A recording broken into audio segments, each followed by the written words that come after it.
இனிமே கண்ணை மூடிட்டு கடலை எண்ணெய் வாங்கலாம்.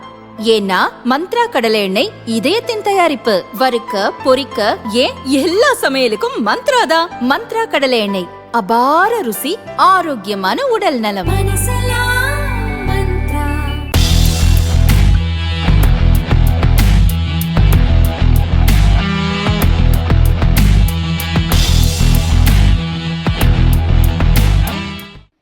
சமீபத்தில் குஜராத்தைச் சேர்ந்த எரிவாயு நிறுவனமான பெட்ரோநெட் ஃபோர்ஸ் மஜூர் என்ற நிலையை அறிவித்தது.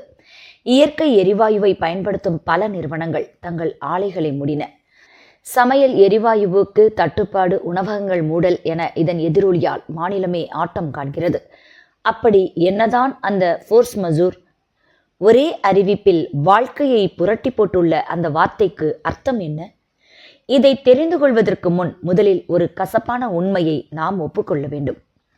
நம் நாடு இயங்குவதற்கு தேவையான அளவு எரிவாயுவோ எரிபொருளோ நம்மிடம் இல்லை. ராஜஸ்தானிலும் ஆந்திராவின் கிருஷ்ணா கோதாவரி படுகையிலும் ஆண்டுக்கு 3800 கோடி கன அடி இயற்கை எரிவாயு உற்பத்தியாகிறது. கேட்பதற்கு வேண்டுமென்றால் இது பிரம்மாண்டம். உண்மையில் இது யானை பசிக்கு வெறும் சோளப்பொரிதான். அந்த பசியை தணிப்பது வளைகுடா நாடுகளிலிருந்து செய்யப்படும் இறக்குமதி மட்டுமே. வளைகுடா நாடுகளில் எடுக்கப்படும் இயற்கை எரிவாயு -162 டிகிரி செல்சியஸுக்கு குளிரூற்றப்பட்ட திரவமாக்கப்படும். அங்கிருந்து சிறப்பு கப்பல் மூலம் இந்தியாவுக்கு எடுத்து வரப்படுகிறது. குஜராத்தின் தஹேஜ் முனையத்துக்கு இந்த LNG கொண்டு வரப்படுகிறது.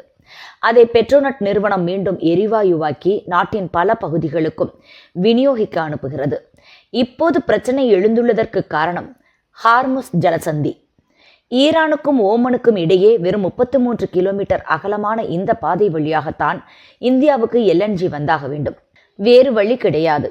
நிலத்தடி குழாய், தரைவழி விநியோகம் என்ற எந்த வசதியும் இந்தியா ஏற்படுத்தி வைத்திருக்கவில்லை. ஹார்முஸ் ஜலசந்தி எப்போதும் திறந்தே இருக்கும். அங்கு போக்குவரத்துக்கு சிறிய சிக்கல் கூட வராது என கண்மூடித்தனமாக நம்பியதுதான் இதற்கு காரணம். போர் துவங்கியதற்கு பின் ஹார்முஸ் ஜலசந்தி ஸ்தம்பித்து போய்விட்டது. இந்தியாவுடன் நீண்டகால சப்ளை ஒப்பந்தங்களை செய்துள்ள ஐக்கிய அரசு எமிரேட்ஸ், கத்தாரில் இருந்து LNG வரத்து முடங்கியது. அதைத் தொடர்ந்துதான் பெட்ரோநெட் நிறுவனம் ஃபோர்ஸ் மஜூரை பிரகடனப்படுத்தியது. அதற்கு அர்த்தம், வளைகுடாவிலிருந்து LNG வராத காரணத்தால் தொழில் நிறுவனங்கள் மற்றும் பிற துறைகளுக்கு எரிவாயு அளிப்பதாக தாங்கள் செய்திருந்த ஒப்பந்தத்தை நிறைவேற்ற முடியாது என்பதுதான். பொதுவாக ஒப்பந்தம் என்பது சட்டப்படி நிறைவேற்றியே ஆக வேண்டிய அம்சங்களை கொண்டிருக்கும். ஆனால் அசாதாரண சூழல்களில் சட்டப்பூர்வ கடமையிலிருந்து நிறுவனங்களுக்கு விலக்கு அளிப்பதற்கான அம்சமும் இடம்பெற்றிருக்கும். அந்த இக்கட்டான சூழலுக்கு வைக்கப்பட்ட பெயர்தான் ஃபோர்ஸ் மஜூர். இந்தியாவுக்கே எரிவாயு அளிக்கும் பெட்ரோநெட் கைவிரித்து விட்டது. இந்த நிலைக்கு LNG எரிவாயு விநியோகம் குறித்த இந்தியாவின் நீண்டகால கொள்கைதான் காரணம் என்று கூற முடியும். அமெரிக்காவிடமிருந்து எரிவாயு வாங்குவதற்கான ஒப்பந்தங்கள், ஆஸ்திரேலியாவிலிருந்து கொள்முதல் அதிகரிப்பு என்று சில பல முயற்சிகள் சமீபத்தில் எடுக்கப்பட்டாலும் வளைகுடா போக்குவரத்து பாதிக்கப்பட்டால் அதை தாங்கிக் கொள்ளும் அளவுக்கு நிலைமை முன்னேறவில்லை.